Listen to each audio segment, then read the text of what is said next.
If you walk into the Louvre Museum in Paris and guide yourself past the towering golden frames of the French Romanticism wing, you will eventually find yourself standing before a canvas that is physically impossible to ignore. It is monumental, nearly 5 meters tall and more than 7 meters wide. For over 2 centuries, art historians have praised this painting. They call it a triumph of emotional expression. They write essays about its brilliant use of light and shadow, its chaotic composition, and the political subversion that shook the French monarchy to its very foundations when it was unveiled in 1819. But oil paint has a highly effective way of sanitizing history. It softens the edges of absolute horror. It turns a living nightmare into a beautiful object meant to be admired by wealthy gallery-goers holding glasses of wine. What the history textbooks and the museum tour guides often glaze over is the sheer, unadulterated madness that took place in the Atlantic Ocean over the course of 13 days in the summer of 1816. The painting shows a fleeting moment of desperate, agonizing hope, but it does not show the 12 nights of systematic butchery that preceded it. It does not show the terrifying speed with which the thin, fragile veneer of human civilization completely evaporates when hunger, thirst, and betrayal take hold. It doesn't show the cannibalism. It doesn't show the point-blank executions.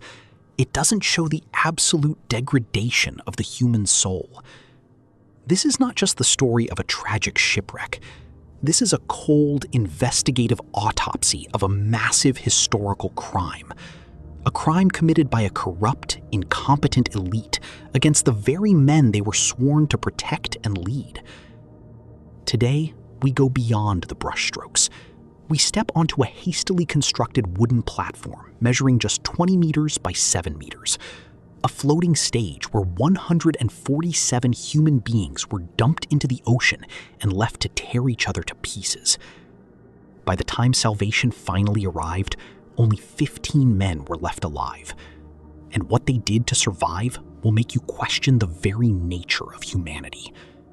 This is the true, unfiltered history of the raft of the Méduse. To understand how 147 people ended up stranded on a floating wooden grid in the middle of the open ocean, we have to understand the deep structural political rot inside France in 1816. The titanic storm of the Napoleonic Wars was finally over. Napoleon Bonaparte, the man who had rewritten the borders of Europe and shaken the old empires to their core, had been decisively defeated at the Battle of Waterloo. He was gone, exiled to a lonely, wind-swept rock named St. Helena in the middle of the South Atlantic. The old French monarchy was back in power, with King Louis XVIII sitting on a fragile, deeply unpopular throne. The newly restored royal regime was desperate to reclaim France's former global status, to rebuild its fractured economy, and to establish its overseas empire once again. They needed to prove to the British, to the Prussians, and to their own highly cynical citizens that the monarchy was fully back in control and capable of governing a great global superpower. As part of the post-war peace treaties, the British government agreed to hand back control of a highly lucrative trading colony to the French, Senegal, located on the dangerous west coast of Africa. This colony was vital for France, rich in rubber, gum arabic, and strategic trade routes. To officially reclaim this territory and plant the white flag of the Bourbon Restoration on African soil, the French crown assembled a prestigious, high-profile expedition. It was a fleet of 4 vessels, designed to transport an entire colonial government across the ocean: the store ship Loire, the brig Argus, the corvette Echo, and the absolute crown jewel of the entire operation, the 44-gun frigate Méduse. The Méduse was fast, heavily armed, beautifully constructed, and represented the very best of French naval architecture. On board this magnificent flagship were the newly appointed governor of Senegal, Julien Désiré Schmaltz, alongside his defensive family, brilliant scientists, botanists, geographers, cartographers, and a large contingent of working-class French infantrymen sent to garrison the new colony. In total, 400 souls occupied the vessel. It should have been a routine, prestigious voyage, a simple triumph of imperial bureaucracy and national pride, except for one fatal, catastrophic flaw that would doom the expedition before it even cleared the harbor. The man chosen by the Ministry of the Marine to command the Méduse was an aristocrat named Hugues de Roy de Chaumareys. Chaumareys was a viscount. He was a man of noble birth, intensely loyal to the newly restored Bourbon king, and that loyalty was quite literally his only qualification for the post. Hugues de Chaumareys had not commanded a single ship at sea in over 25 years. He had spent the entire Napoleonic era on land, living in comfortable, quiet exile in England, completely bypassed by decades of rapid advancements in naval navigation, ship architecture, maritime tactics, and oceanic cartography. He was a political relic, handed the keys to the state's most advanced and expensive naval frigate purely because of nepotism, political favors, and his impeccable aristocratic pedigree. From the moment the Méduse cleared the port of Rochefort on June 17, 1816, the atmosphere on board was deeply toxic and divided. The seasoned naval officers, the hardened sailors, and the working-class crew immediately recognized that their captain was profoundly out of his depth. He couldn't read modern navigational charts accurately. He didn't understand the complex, shifting ocean currents of the Western African coast. But what he lacked in practical, real-world knowledge, he made up for in supreme, unyielding arrogance. He flatly refused to take advice from his younger, highly trained subordinates, viewing their technical corrections as a direct, insolent insult to his aristocratic birthright and his royal appointment. Worse still, Captain Chaumareys wanted to make a grand, spectacular entrance when he arrived in Senegal. He wanted to get there first, leaving the other 3 slower ships in the expedition far behind, proving his superiority. He ordered the crew of the Méduse to press forward at maximum speed, pushing the sails to their absolute limit and separating completely from the protective convoy. By doing so, he broke the fundamental unwritten rule of long-distance naval travel: never isolate your vessel from your support network. As the Méduse rapidly approached the treacherous coast of Mauritania, it neared one of the most notorious and feared maritime hazards in the entire Atlantic Ocean, the Argan Bank. The Argan Bank is a vast, ancient, shifting graveyard for ships. The powerful desert winds of the Sahara continuously blow millions of tons of fine sand out into the ocean, creating a massive, invisible, underwater labyrinth of shallow sandbars stretching miles out from the African desert coastline. The water looks deep from the surface, but the sandy shelf rises abruptly, hidden beneath the waves. The crew and the geographers on board knew the danger was close. The ship's scientists and senior officers practically begged Chaumareys to steer the ship further west, out into the deep, safe blue ocean, away from the deadly shelf. Even the crew of the corvette Echo, which had managed to keep pace with the Méduse, signaled frantic visual warnings about the rapidly dropping depth of the water. Chaumareys ignored them all with casual contempt. Instead of listening to his trained, professional officers, the captain chose to take navigational advice from a random passenger, a smooth-talking intellectual who claimed to know the African coast from books, but who possessed absolutely no practical naval experience.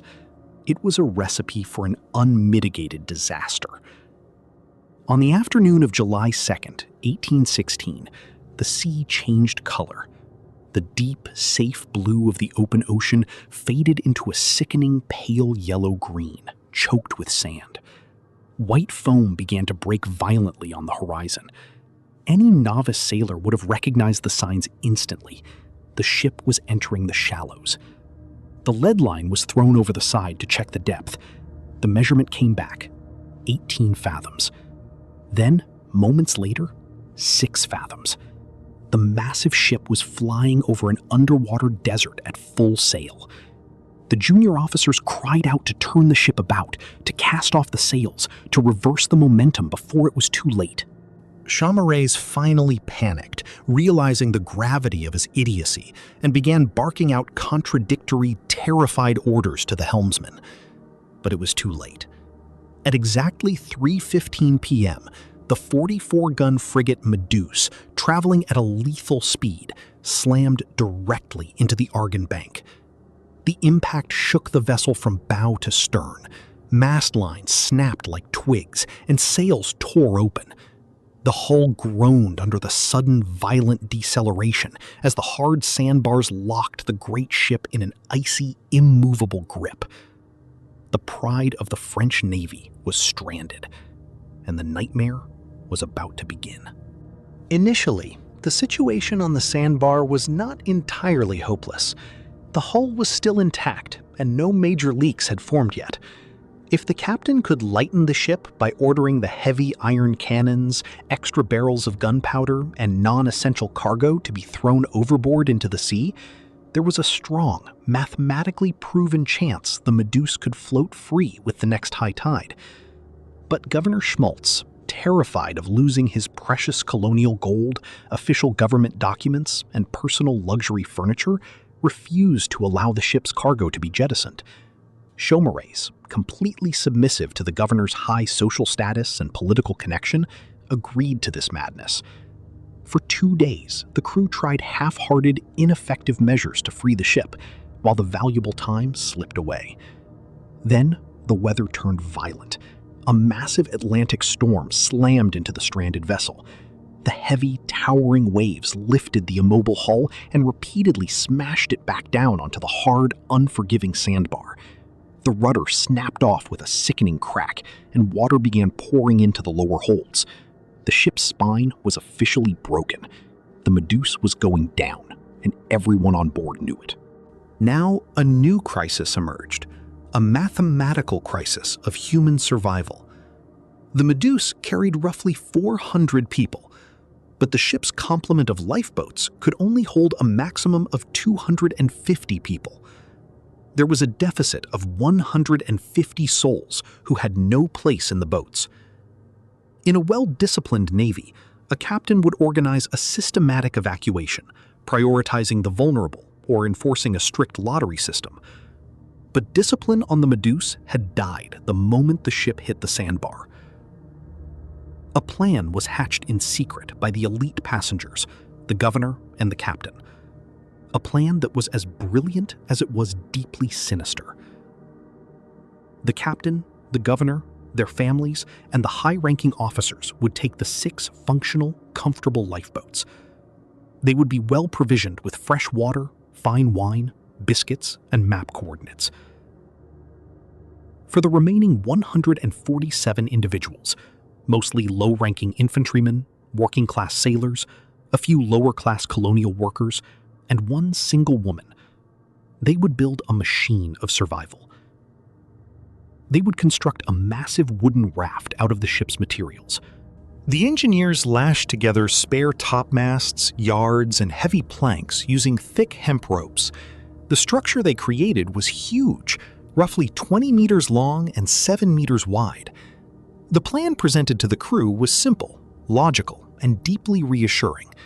The 147 men would stand on the raft. The 6 elite lifeboats would align in a single-file line, attach heavy tow lines to the front of the raft, and row together toward the African coast, which was only about 40 miles away.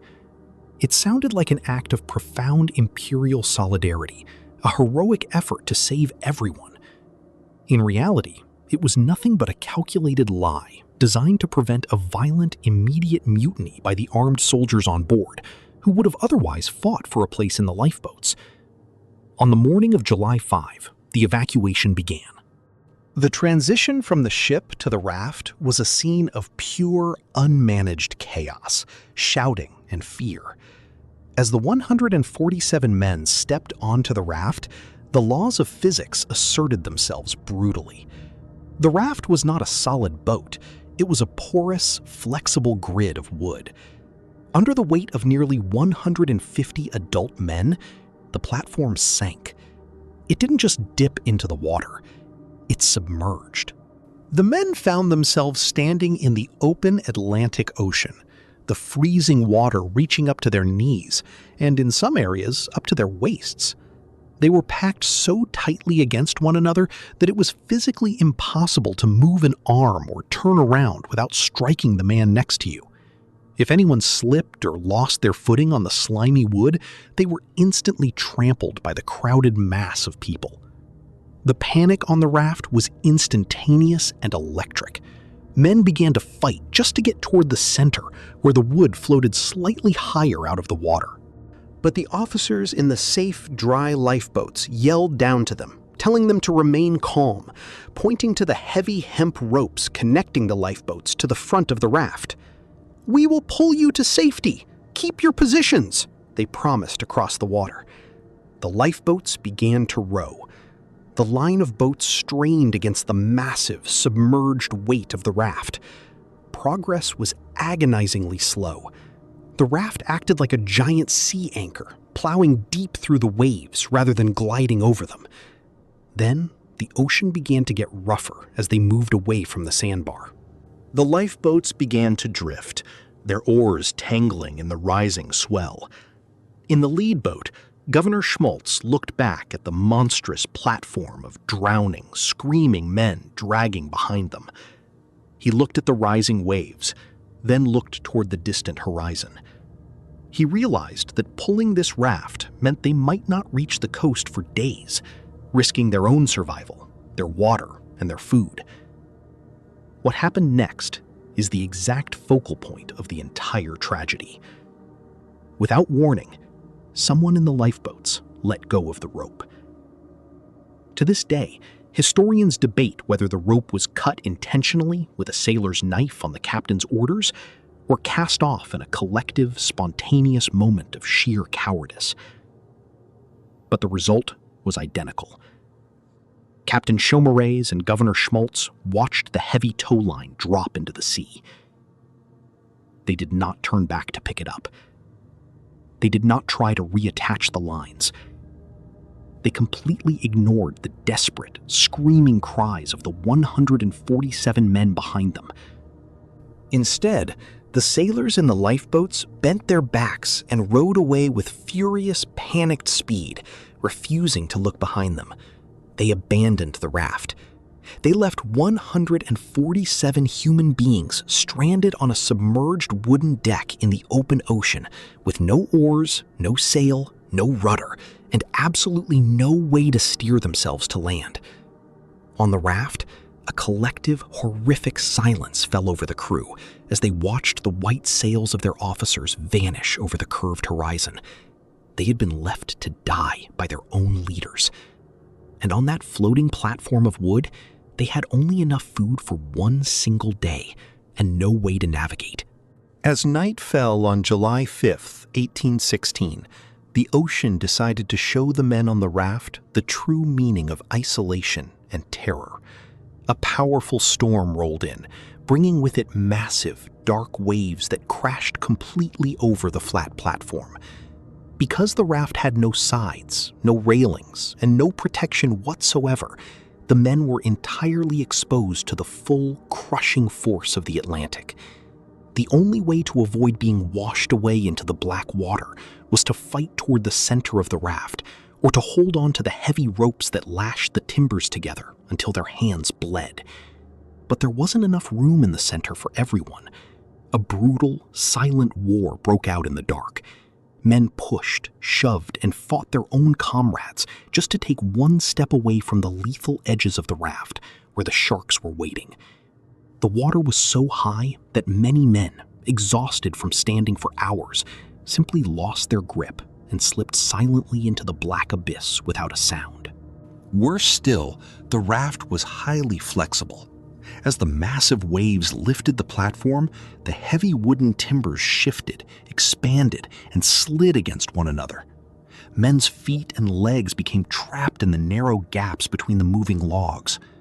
As the logs slammed back together under the immense weight of the water, limbs were crushed, bones were shattered, and men were pinned down, unable to move as the ocean washed over their heads, slowly drowning them where they stood, while their friends watched helplessly. When the sun finally rose on the morning of the second day, the true scale of the first night's horror was revealed to the survivors.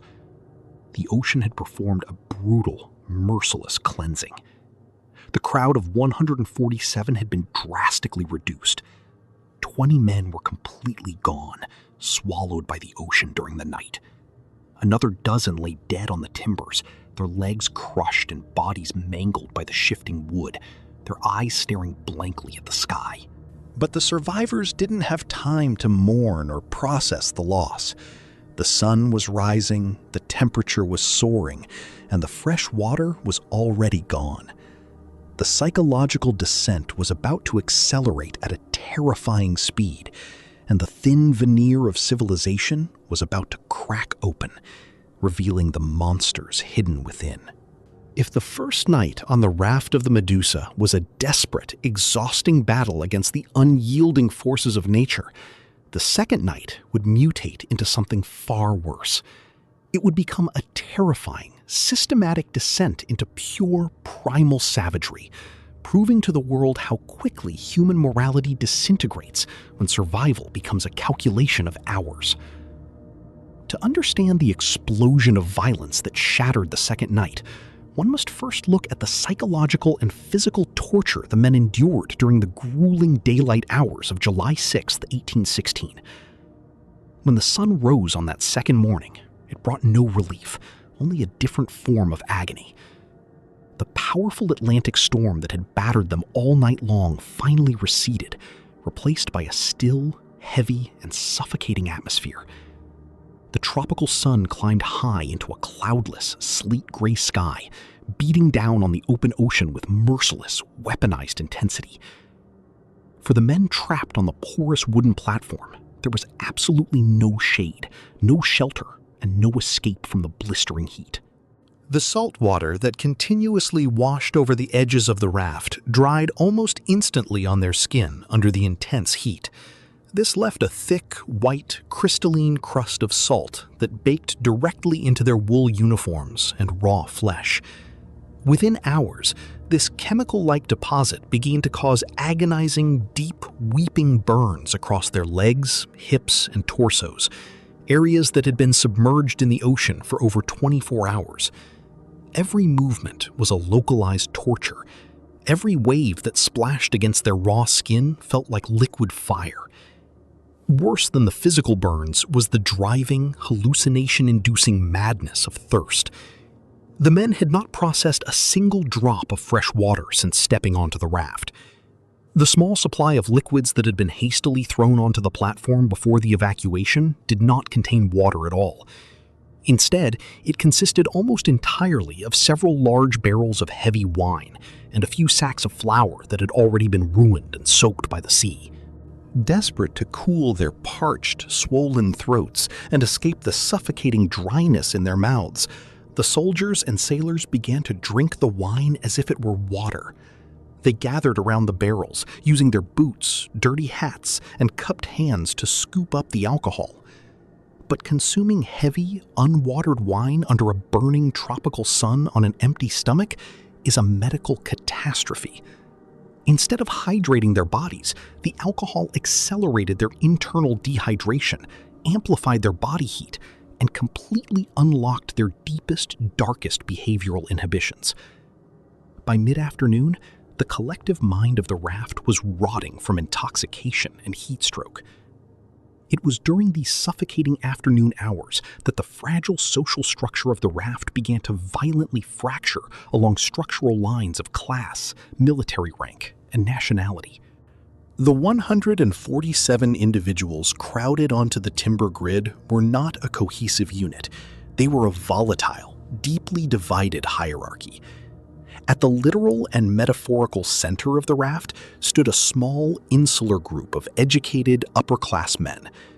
These were the mid-level naval officers who had refused to abandon ship in the luxury lifeboats, an idealistic young engineer named Alexandre Corriard, the ship's analytical surgeon named Henri Savigny, and a handful of colonial administrators traveling to Senegal. This elite group occupied the crown of the raft. the only section of the platform that floated relatively high and safe out of the water. Crucially, they possessed the only operational weapons on the raft, a few hunting swords, military sabers, and small pocket pistols that they had kept concealed beneath their coats. Surrounding this small elite, packed like cattle onto the lower, submerged outer margins of the platform, was a desperate, chaotic mass of low-ranking infantrymen, working-class sailors, and foreign mercenary soldiers recruited from the aftermath of the Napoleonic Wars. These men were armed only with pocket knives, bayonets, and their own knuckles. As the heavy wine circulated through the crowd, a dark, paranoia-fueled rumor began to take root among the desperate men on the margins. They looked toward the center. They saw the officers, standing on dry wood, whispering among themselves, checking their pocket watches, and conserving their energy. The soldiers became deeply, fanatically convinced that the elite were executing a secret plot. The rumor claimed that in the dead of night, the officers planned to use their swords to cut the ropes holding the outer timbers together, allowing the margins of the raft to float away with the common soldiers on them. Then, using the solid remaining core of the platform, the elite would build a smaller, lighter craft and escape to the African coast by themselves. This rumor was not born out of thin air. It was a psychological projection of the exact, brutal betrayal they had all suffered just 24 hours earlier at the hands of Captain Chamarays and Governor Schmaltz. The common soldiers had watched their leaders cut the towline and row away. Now, trapped in a submerged hell, they looked at the officers in the center and saw the exact same face of aristocratic cowardice. They became consumed by a single, desperate consensus. They had to strike first, wipe out the elite, and take absolute control of the remaining wine barrels before the sun went down. When the sun finally dipped below the horizon on the second night, the weather shifted with terrifying, cinematic timing. The suffocating heat vanished, replaced by a sudden drop in temperature and the arrival of a second, even more violent Atlantic storm. The sky turned an impenetrable, ink-black color. The wind rose to a deafening howl, and 10-meter waves began to smash into the destabilized raft, throwing sheets of white sea foam across the crowd. The darkness was absolute, heavy, and suffocating. The men could no longer see their own hands in front of their faces. They could only see the world around them when jagged flashes of lightning sliced through the clouds, illuminating a chaotic landscape of water-soaked, terrified humanity for a fraction of a second. It was the perfect environment for a massacre. Around midnight, the fragile peace broke entirely. A massive group of soldiers and sailors, completely crazed by alcohol, fear, and advanced dehydration, drew their knives and bayonets. They formed a chaotic, screaming phalanx on the slippery edges of the raft, raised a collective war cry, and rushed violently toward the center. Their objective was brutal and absolute. They intended to butcher the officers, seize the remaining barrels of wine, and completely destroy the ropes of the raft so that everyone would slide into the ocean together in a final act of nihilistic revenge against the world that had abandoned them. The initial assault was incredibly savage. An infantryman, armed with a heavy, rusted boarding axe, swung blindly through the dark, the blade catching a young officer in the shoulder and splitting the bone. The center of the raft instantly transformed into a floating slaughterhouse. The screaming was deafening, competing with the roar of the thunder and the crashing of the waves. But the officers, despite being outnumbered nearly 4-1, possessed two critical variables that the mob lacked: strict military discipline and functional firearms. As the crazed crowd surged forward, Sergeant Savigny and Engineer Corriard maintained their composure. They formed a tight, back-to-back defensive circle around the base of the main mast. They drew their pocket pistols, waited for the lightning to illuminate their targets, and fired point-blank into the oncoming mass of flesh. The flashes of gunpowder briefly lit up scenes of pure nightmare. The bullets tore through the front ranks of the attackers, dropping men into the sloshing water at the officers' feet. But the rebels were relentless. Driven by an alcohol-induced delirium and the absolute certainty that they were fighting for their lives, they seemed entirely indifferent to the lead ripping through their bodies. They stepped over the corpses of their comrades, pressing the attack. When their small knives and bayonets broke against the heavy steel sabers of the officers, the soldiers used their bare hands, their teeth, and their nails. They clawed at the faces of the elite, trying to grab them by their coats and drag them toward the outer edges of the raft, where the ocean could swallow them. The tactical geography of the raft worked heavily against the attackers. Because the outer edges were submerged in waist-deep water and subjected to the violent lift and drop of the waves, the rebels could not maintain their balance. The officers, standing on the higher, drier center timbers, had a stable platform from which to strike. They lunged forward through the dark, their long sabers finding the throats, chests, and faces of the uncoordinated, unguided attackers. Seeing that a frontal assault was failing, a group of foreign mercenary soldiers crept around to the rear of the mast. They knelt in the rushing water and began using their heavy knives to systematically saw through the primary hemp ropes that held the main structural timbers of the raft together. It was a suicide tactic. As the ropes frayed and snapped under the immense tension of the storm, the raft began to violently disintegrate from the back. Giant wooden topmasts and heavy planks tore free, drifting away into the pitch-black ocean. Dozens of screaming men who were standing on those detached logs were instantly swept away into the abyss, their cries fading into the roar of the wind. In the absolute center of this unfolding madness stood the lone woman on the raft, the exhausted, terrified wife of a low-ranking infantryman. She had spent the last 2 days huddled against the mast, praying for survival. In the pitch darkness of the midnight war, a group of rioters mistook her silhouette for an officer's ally or a hidden resource. A soldier struck her across the head with a blunt piece of wood, knocking her unconscious, while another sliced her arm with a saber. Together, the rioters lifted her bleeding body and threw her off the raft into the freezing, shark-infested waters below. Seeing this act of casual brutality, Engineer Corriere was overcome by a desperate burst of adrenaline. He plunged directly into the black, churning waves, leaving the safety of the center mast. He fought through the powerful, swirling currents, his hands grasping through the foam until his fingers caught the fabric of the woman's dress. With monumental physical effort, Corriere dragged her back toward the splintering logs. He pulled her up onto the wood, holding her semi-conscious body against the mast with his left arm, while using his right hand to parry a continuous barrage of knife thrusts from the advancing mob. The battle turned into a war of pure attrition, raging continuously for over 4 hours. It was a civil war contained entirely on a platform no larger than a standard living room. There were no battle lines, no flags, and no rules of engagement. It was a primal test of who could keep their footing on the blood-slicked, moving wood. The officers fought with the cold, desperate precision of men who knew that a single step backward meant a slow, suffocating death in the Atlantic. They formed a wall of steel, their swords moving in rhythmic, lethal arcs through the dark. By 4 o'clock in the morning, the manic energy of the revolt finally began to sputter and die out. The combination of massive blood loss, extreme physical exhaustion, and the suffocating, freezing weight of the continuous waves broke the mob's collective spirit. The alcohol had worn off, leaving behind a cold, crushing reality. The remaining rebels dropped their weapons into the sea, collapsed onto the wet timbers, and began to weep openly, begging for mercy from the very officers they had tried to butcher just hours before.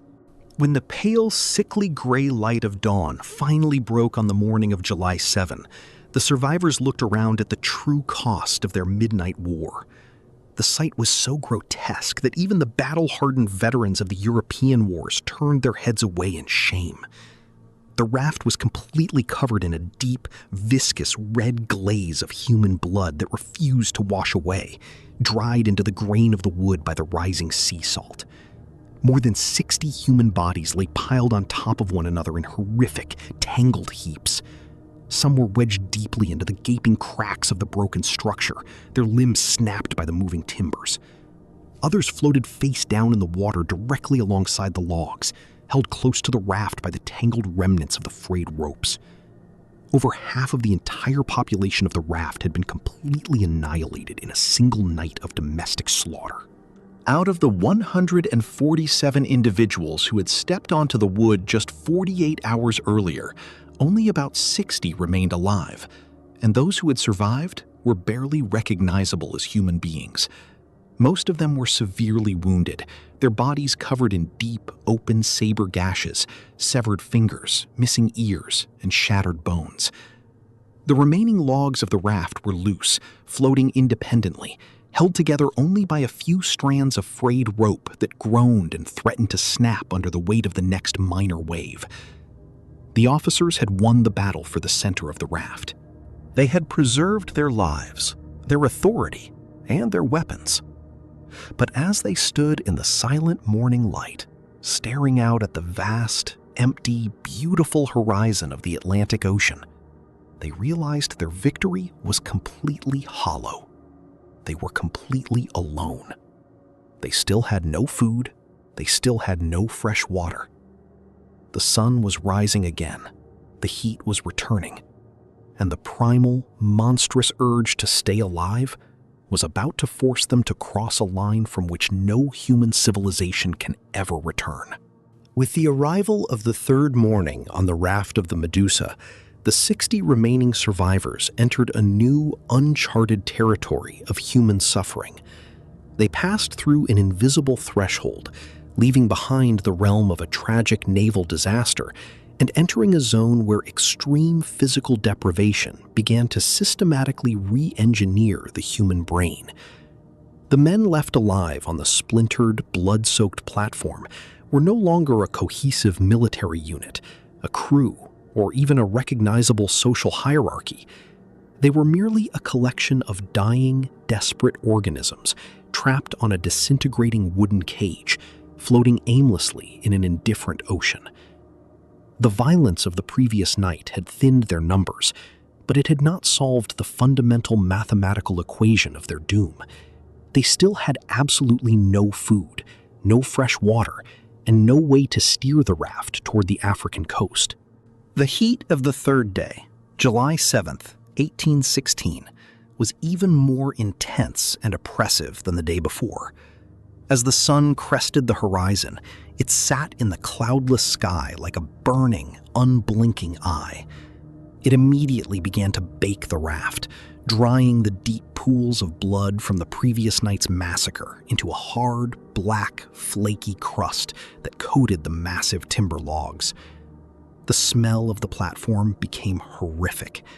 The metallic scent of dried blood began to mix with the pungent, suffocating odor of decay, sea salt, sweat, and human waste. The wounds of the survivors, inflicted by sabers, knives, and the crushing weight of the wooden beams, were entirely untreated. Constantly exposed to the dirty, salty ocean water and the baking sun, these deep lacerations began to rapidly inflame, swell, and suppurate. Infection was setting in. Men lay across the logs in grotesque, twisted positions, far too weak to lift their heads or swat away the sea flies. Their lips were deeply cracked and bleeding continuously. Their tongues had swollen to such a massive size, choked by dehydration, that many of the men could no longer physically close their mouths, forcing them to breathe in the hot, dry, salty air, which only accelerated their internal destruction. It was during the grueling hours of this third day that the final, microscopic remnants of sustenance were completely exhausted. The small sacks of flour, which had already been ruined and turned into a salty, inedible paste by the sea, had been entirely lost during the midnight battle, either thrown into the ocean by the mutineers or trampled deep into the gaps of the wood. The only things left on the entire 20-meter platform were a few half-empty barrels of heavy wine. The surviving officers, desperate to maintain some semblance of order and extend their lives by a few hours, attempted to strictly ration the remaining alcohol. They allowed each man only a tiny, measured splash of wine per hour, served in small tin cups. But it was completely futile. A thimble of warm, heavy wine does nothing to stop the advancing, catastrophic shutdown of the human kidneys and liver.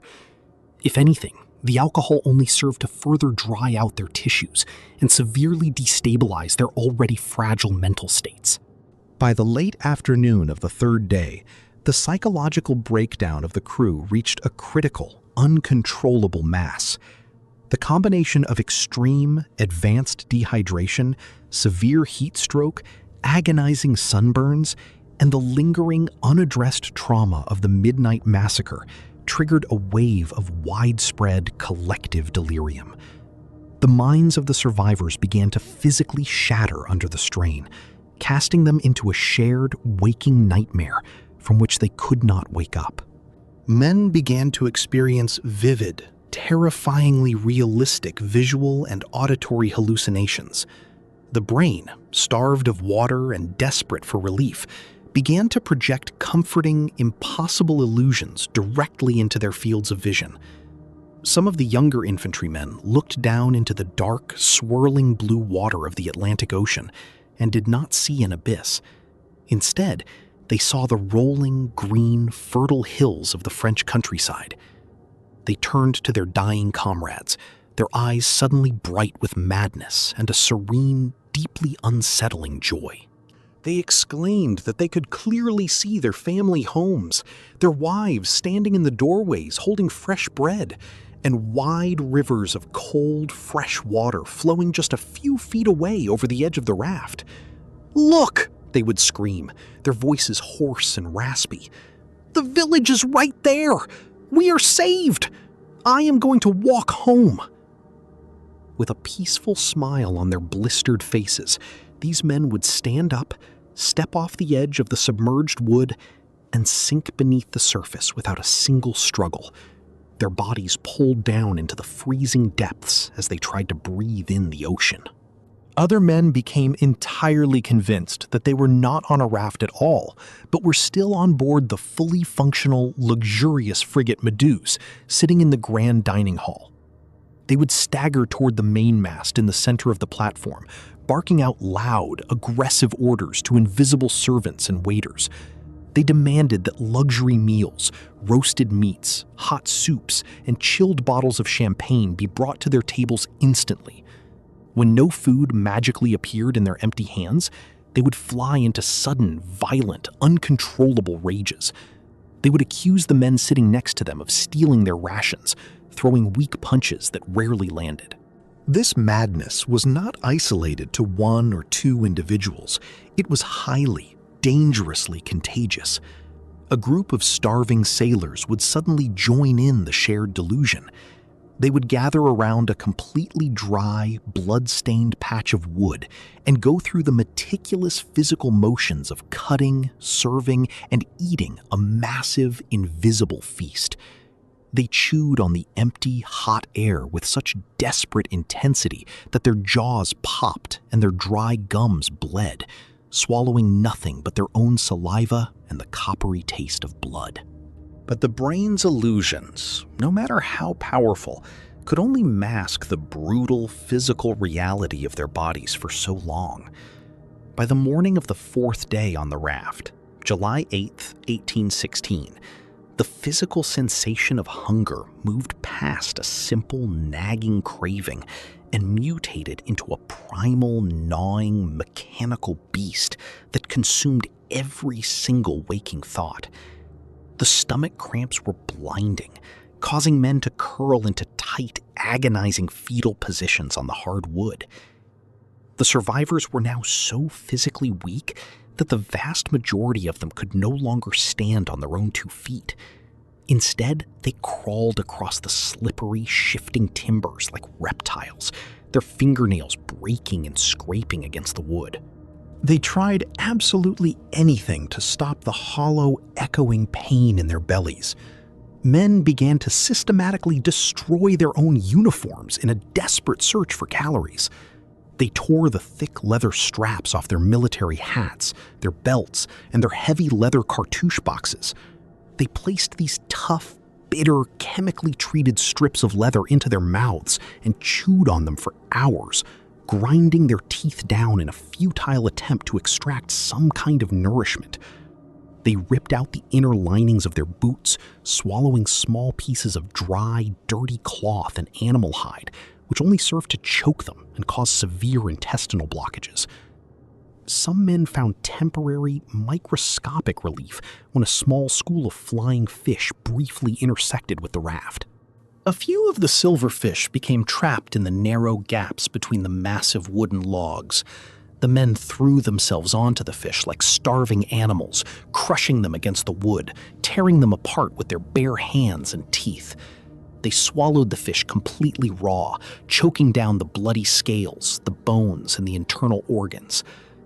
But a handful of tiny fish distributed among 60 starving men was mathematically meaningless. It was a single drop of water falling into an endless, expanding desert. It was on the afternoon of this fourth day that a profound, chilling silence fell over the raft. The survivors stopped looking at the empty horizon. They stopped looking at the sky. Instead, they began to look at the dead bodies that still remained on the platform. They looked at them with a completely different set of eyes. Until this precise moment, the corpses of their fallen comrades had been treated with the final, lingering vestiges of human respect and military dignity. They were sources of profound grief, physical obstacles to be respectfully stepped around, or heavy burdens to be pushed over the side into the ocean to clear space on the sinking wood. But as the sun reached its absolute zenith on the fourth day, bathing the raft in blinding light, a silent, deeply unspoken understanding passed through the remaining officers, the surgeon, the engineer, and the stronger soldiers. They looked at the mountains of fresh, muscular human flesh lying on the wood, men who had died only hours before from saber wounds or exhaustion, their bodies perfectly preserved by the thick crust of sea salt. Then they looked at their own skeletal arms, their sinking, bruised chests, and their trembling hands. They realized that the brutal math of the raft was absolute and entirely unforgiving. Either they all died as moral, civilized men within the next 48 hours, or they crossed the ultimate, unbreakable boundary of human civilization to buy themselves a few more days of life. There was no third option. No rescue ship was coming today. The universe had abandoned them, and God was silent. The historical record, meticulously preserved through the later written testimonies and investigations of Surgeon Henri Savigny and engineer Alexandre Corriard, indicates that the boundary was not crossed with an explosion of animalistic savagery or a manic frenzy. It was crossed with a cold, weeping, systematic, and deeply traumatic calculation. It was a small group of common soldiers who took the first terrifying step into the abyss. Too weak to speak out loud, a soldier slowly crawled across the blood-stained wood toward the body of a young, heavily muscled infantryman who had died of massive blood loss from a deep saber wound to the chest. The soldier drew his small pocket knife. His hands were shaking so violently that he could barely grip the handle. He paused for a long time, staring at the face of the dead man, a man he had likely shared rations with, marched with, and joked with just weeks prior. Then, with a slow, deliberate motion, he pressed the blade into the dead man's thigh and sliced away a thin, pale strip of human flesh. He did not eat it immediately.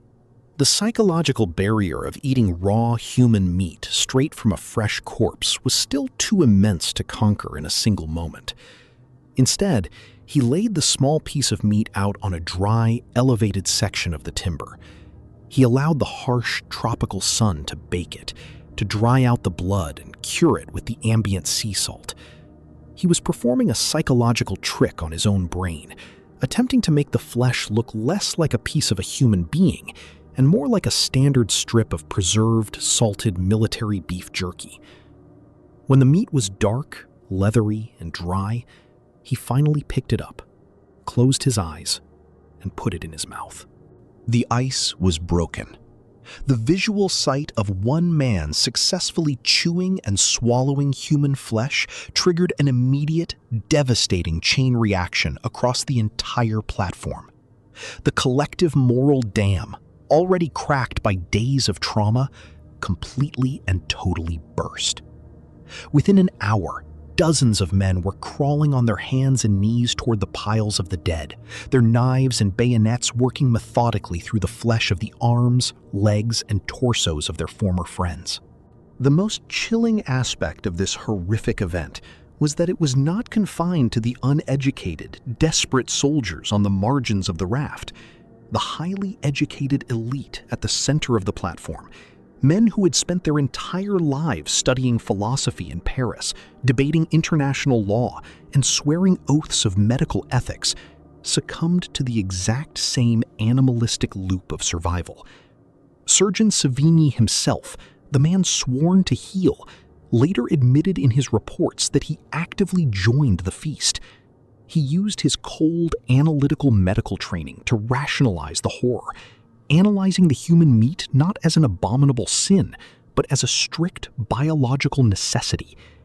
He convinced himself that he had to consume the protein to preserve his brain function and his physical strength so that he could continue to help the remaining wounded and lead the survivors. It was the ultimate necessary lie. The scene on the raft transformed into a landscape pulled directly from a medieval, apocalyptic painting of hell. Men who had been fighting side by side against the mutinous mob just the night before, screaming war cries and defending the mast, were now sitting together in quiet, hunched circles. Their faces were smeared with white sea salt, dirt, and dried red blood. They were silently, methodically, sharing pieces of their dead comrades. They did not speak to one another. They did not make eye contact. The silence of the act was deafening, broken only by the sound of the wind, the crashing of the waves, and the wet tearing of flesh. It was a dark communion of the damned, a collective, unspoken agreement to completely abandon their humanity, their religion, and their souls, in order to keep their physical hearts beating for one more day. However, a few men on the raft possessed a moral programming that was simply too deep, too rigid to break, even in the face of absolute starvation. They flatly and completely refused to participate in the cannibalism. They pushed themselves as far away from the feasting circles as the raft would allow, curling themselves into tight, trembling balls against the outer, sinking logs. They watched the butchery with eyes wide with unimaginable horror, weeping silently and praying to God for a quick, merciful death. To these holdouts, the men eating the dead were no longer survivors. They were monsters, ghouls who had already died inside and been replaced by something entirely inhuman. But morality contains no calories. Within 24 to 48 hours, almost every single one of these moral holdouts quietly passed away from extreme starvation and exhaustion. As soon as their hearts stopped beating, their bodies simply became the next meal for the men who had chosen to cross the line. The consumption of human flesh bought the remaining survivors a desperate, horrific lease on life. The sudden influx of heavy protein and calories gave their failing muscles a sudden, unnatural burst of energy, pulling them back from the very brink of starvation. But while the meat fueled their bodies, it did absolutely nothing to cure the deep, festering rot in their minds. In fact, the act of cannibalism fundamentally and permanently altered the psychology and the power dynamics of the raft. The thin, comforting illusion of military discipline, brotherhood, and European civilization was gone forever, washed away into the Atlantic. They were no longer a unified crew waiting patiently for a rescue ship to appear on the horizon. The psychological barrier against killing and consuming human beings had been completely dismantled. They had become a pack of apex predators, trapped together in a shrinking, floating cage. As the days continued to grind on, and the bodies of the dead were slowly stripped down to the bone, the strongest survivors began to look at the weaker, living men. They looked at one another not as allies, not as countrymen, but as potential walking sources of life. The environment of the raft was now perfectly, chillingly primed for the final, most terrifying phase of the disaster. The phase where the men in charge would stop waiting for the weak to die naturally and start actively selecting who would live and who would be sacrificed to the sea. By the dawn of the 7th day on the raft of the Méduse, the environment had stabilized into a grim, predictable nightmare. The number of survivors had been brutally whittled down from the original 147 to 27 individuals. The vast majority of the mutineers, the weak, and the uncoordinated had been cleared from the stage, leaving behind a hard core of survivors dominated by the armed officers, Surgeon Henri Savigny, Engineer Alexandre Coriad, and a handful of the most resilient infantrymen. They had survived the storms, the midnight civil war, and the first wave of starvation by crossing the ultimate line of human taboo. But on this morning, July 11th, 1816, a new mathematical crisis materialized. The calculation of survival was shifting once again, and it was about to force the men in control to transition from passive consumers of the dead into active executioners of the living. The problem was no longer just food. It was the absolute, catastrophic depletion of their remaining fluids. The barrels of wine that had sustained them through their delirium were nearly empty. Surgeon Savigny calculated the remaining volume against the number of living mouths and reached a terrifying conclusion. There was not enough liquid left to keep all 27 men alive until a rescue ship might accidentally cross their path. If they continued to distribute the tiny rations of wine equally among everyone, the entire group would succumb to dehydration within a matter of days. The math of the raft was cold, unyielding, and completely detached from human morality. To save some, others had to die. Furthermore, the 27 survivors were not equal in their physical condition. The group was deeply divided into two distinct camps. The first camp consisted of 15 men, including the core group of officers, Savigny, Correard, and the strongest soldiers. Despite their deep wounds, psychological trauma, and severe sunburns, these 15 individuals could still stand, hold a weapon, and maintain a degree of cognitive function. They represented the viable future of the raft. The second camp consisted of 12 men. These were the severely wounded, the deeply delirious, and the physically broken. Some had their legs completely mangled and crushed by the shifting timber logs during the storms. Others had deep, gaping saber wounds from the midnight war that had turned black and gangrenous under the salt crust. A few had completely lost their minds, staring into the sky, unresponsive to the world around them. These 12 men were actively dying. They consumed a portion of the dwindling wine rations every hour, yet they had absolutely zero chance of surviving the journey, even if rescue arrived in 48 hours.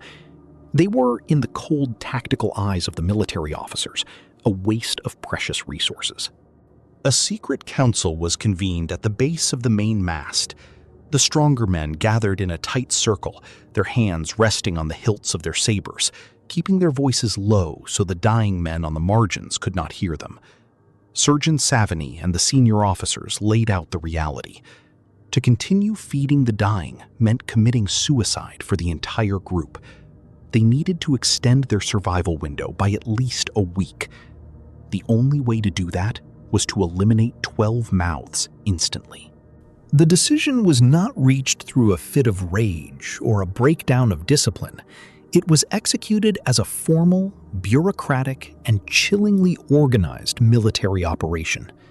The officers decided that the 12 sick and wounded men would be systematically thrown into the Atlantic Ocean alive. The historical record indicates that the officers did not look for a volunteer to do the deed. Instead, they selected 3 of the strongest, most hardened infantrymen, veterans of the brutal land campaigns of the Napoleonic Wars, to act as the official executioners. These men had spent years executing orders on the battlefields of Europe, detached from personal emotion. They approached the task with the same mechanical detachment. The executions began in the middle of the day, under the blinding glare of the tropical sun. The executioners walked to the outer, submerged margins of the raft where the sick men lay. The first target was a young soldier whose legs had been completely crushed by the logs. He was semi-conscious, whispering the name of his mother through black, swollen lips. The executioners did not speak to him. They did not offer a prayer. They simply reached down, grabbed the man by his tattered coat and his broken ankles, lifted his frail body, and swung him over the side, into the water. The splash was small. The weight of the salt water instantly shocked the dying soldier back into consciousness. He began to thrash weakly in the blue water, his eyes wide with sudden, terrifying comprehension as he looked back at the raft. He cried out to his comrades, begging them to throw him a rope, to pull him back onto the wood. But no one moved. The officers stood at the mast, their arms crossed, staring directly ahead into the empty horizon. The survivors closed their eyes or turned their heads away, refusing to witness the crime. Within a few minutes, the soldier's energy was completely spent, and he sank silently beneath the surface, leaving behind nothing but a few bubbles. One by one, the executioners moved across the platform, selecting the next broken body. Some of the victims were so deeply lost to delirium that they did not even realize they were being killed, remaining completely limp as they were dropped into the abyss. But others fought back with a desperate, animalistic burst of adrenaline. One veteran sailor, despite having a deep saber gash across his torso, managed to grip the edge of the timber log when the executioners tried to lift him. He locked his fingers into the grain of the wood, screaming curses at the officers, calling them cowards, murderers, and monsters. The executioners had to violently kick his hands, breaking his fingers with their heavy boots until his grip finally failed and he fell back into the waves. The most difficult execution for the group to process was the final one. It was the young woman, the soldier's wife whom Engineer Corriard had heroically saved from the ocean during the Midnight Civil War. She was severely wounded, her arm deeply sliced by a blade, and her mind fractured by fever. She could not stand, and she was consuming the wine rations. The math applied to her just as it applied to the soldiers. The executioners approached her, lifted her up, and cast her back into the very ocean from which she had been rescued nights before. By the late afternoon of the 7th day, the purging of the raft was complete. The crowd of 27 had been reduced to exactly 15 men. The platform felt strangely empty, lighter, floating slightly higher out of the water. The 12 sick and wounded men were gone, their bodies floating somewhere miles behind the raft in the vast, empty expanse of the Atlantic. The executioners threw their bloody knives into the sea and washed their hands in the salt water. The remaining 15 survivors gathered around the main mast. They were all complicit now. The moral transformation was absolute. They had not just allowed men to die, they had actively murdered their own countrymen to preserve their own skin. The remaining wine barrels were sealed, now providing enough fluid to keep these 15 apex predators alive for several more days. But the psychological cost of this tactical victory was devastating. The silence that settled over the raft was no longer the silence of exhaustion. It was the suffocating, heavy silence of collective guilt. The 15 men sat on the blood-stained wood, staring at their feet, fully aware that they had completely severed their connection to human civilization. They had survived, but they had turned the raft into an altar of human sacrifice. And as the sun began to set on the seventh night, casting long, dark shadows across the timbers, they realized that if rescue did not arrive soon, they would have to start looking at each other to decide who the next executioner and who the next victim would be. For 6 more days after the terrible purge of the sick and wounded, the 15 remaining men existed in a state of suspended animation. They were no longer entirely human. They were hollow, skeletal remnants of men, operating purely on the mechanical autonomic drive to keep breathing. Their skin had turned completely black from the combination of severe sun necrosis and encrusted sea salt. Their eyes were deeply sunken into their skulls, bloodshot and fixed on the empty horizon. The remaining barrels of wine were completely finished, and for the last 48 hours, they had resorted to drinking their own urine, filtered through dirty cloths, just to keep their tongues from blackening and choking them. They did not speak. They did not move. They lay across the blood-bleached logs like corpses. Then, on the morning of July 17, 1816, the 13th day since they were abandoned, the universe offered a miracle. Captain Engineer Alexandre Corriard was squinting through the blinding glare of the early morning sun when he saw it, a microscopic white speck on the horizon. He did not cry out. He assumed it was merely another cruel, dehydration-induced hallucination. He closed his eyes, counted to 10, and opened them again. The speck was still there, and it was growing. With a raspy, tearing voice, Corriard alerted Surgeon Savini and the remaining officers. The men crawled on their bellies toward the edge of the raft, using the last reserves of their human adrenaline to stand up, leaning heavily against the main mast and each other for support. They took the brightly colored remnants of their infantry uniforms, tied them to the end of a long wooden spar, and began to wave them frantically back and forth through the air. For over an hour, they watched the distant ship navigate the waters. At one point, the ship turned away, moving parallel to the horizon. A collective, crushing wave of despair hit the raft. Some men collapsed onto the wood, weeping openly, ready to roll into the sea. But then, the vessel changed tack. It turned directly toward the raft.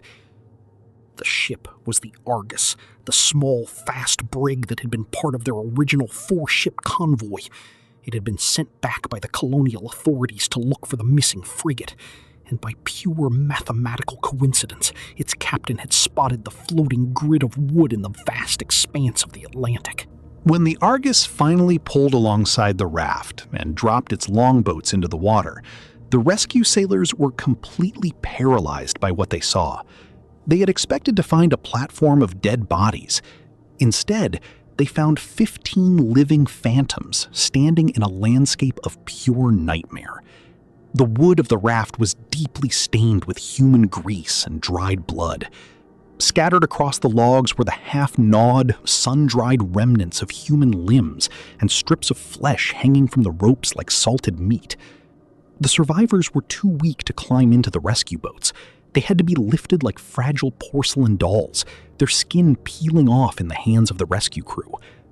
Out of the 147 people who had been dumped into the ocean 13 days prior, only 15 had survived. And of those 15, 5 would pass away within days of reaching the port of St. Louis in Senegal, their internal organs too severely damaged by salt and trauma to recover. But the physical rescue was merely the end of the maritime disaster. It was the immediate beginning of a massive international political cover-up. When Governor Schmaltz and Captain Chaumaret, who had arrived comfortably in Senegal days earlier in their safe, dry lifeboats, learned that 15 men had survived the raft, they panicked. The existence of these survivors was a living, breathing testament to their supreme incompetence, their structural corruption, and their monstrous cowardice. If the public in France found out that the elite had intentionally cut the towline and left 147 working-class soldiers to butcher and eat one another, it would trigger a political explosion that could completely topple the newly restored Bourbon monarchy of King Louis XVIII. The French colonial authorities immediately placed the survivors under strict, militarized quarantine. They confiscated their journals, their notes, and their personal belongings. They forbade them from speaking to the press or writing letters back home to Paris. They spread false rumors in the official state newspapers, claiming that the Méduse had been lost to an unavoidable, tragic act of God, and that the men on the raft had been cared for and pulled to safety with the utmost honor and naval professionalism. But Governor Schmaltz heavily underestimated the righteous, burning fury of Surgeon Henri Savigny and engineer Alexandre Corillard. These two men had survived a midnight civil war and the ultimate horrors of human cannibalism. They were no longer afraid of corrupt politicians or military courts. In secret, using scraps of paper smuggled into their hospital beds by sympathetic, low-ranking sailors, Savigny and Corillard compiled a massive, incredibly detailed, and deeply damning investigative report. It laid out every single detail of the disaster: the captain's nepotism, the intentional cutting of the towline, the midnight slaughter, the systematic execution of the wounded, and the cannibalism. In 1817, they managed to smuggle this explosive manuscript out of Africa and directly into the hands of an anti-monarchy opposition newspaper in Paris. When the text was printed, it hit French society like a nuclear strike. The public was consumed by a mixture of profound horror and absolute rage. The scandal was so immense that the French government was forced to arrest Captain Hugues de Roy de Chaumareys. He was brought before a formal court-martial, but because the judges were his fellow aristocratic naval officers, he escaped the death penalty. He was sentenced to a mere 5 years in a comfortable military prison and stripped of his titles. It was a deeply insulting slap on the wrist for a man responsible for the deaths of nearly 150 people. But while the legal system failed to deliver true justice, history found a way to immortalize the crime forever through the medium of radical art. In 1818, a brilliant, deeply eccentric young French painter named Théodore Géricault became completely obsessed with the story of the Méduse. He saw it not just as a naval accident, but as a perfect, monumental metaphor for the entire French nation, a society run by corrupt, incompetent aristocrats, leaving the common people to drown, madness, and tear each other apart in the dark. Géricault resolved to paint the definitive masterpiece of the tragedy. To make it completely authentic, he turned his art studio in Paris into a literal laboratory of horror. He tracked down Surgeon Savigny and engineer Corillard, interviewing them for hundreds of hours, mapping out the exact dimensions and engineering of the raft. He hired the actual carpenter of the Méduse, a man who had survived the raft, to build a perfect, full-scale wooden replica of the platform in his studio. Worse still, Géricault wanted to paint the true face of death. He visited the local morgues and hospitals of Paris, smuggling severed human arms, legs, and dissected heads back to his studio.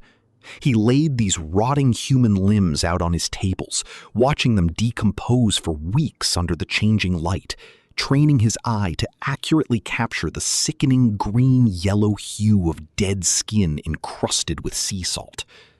The smell of his studio was so putrid that his neighbors avoided his street entirely. But Géricault painted through the stench for 8 months in near total isolation.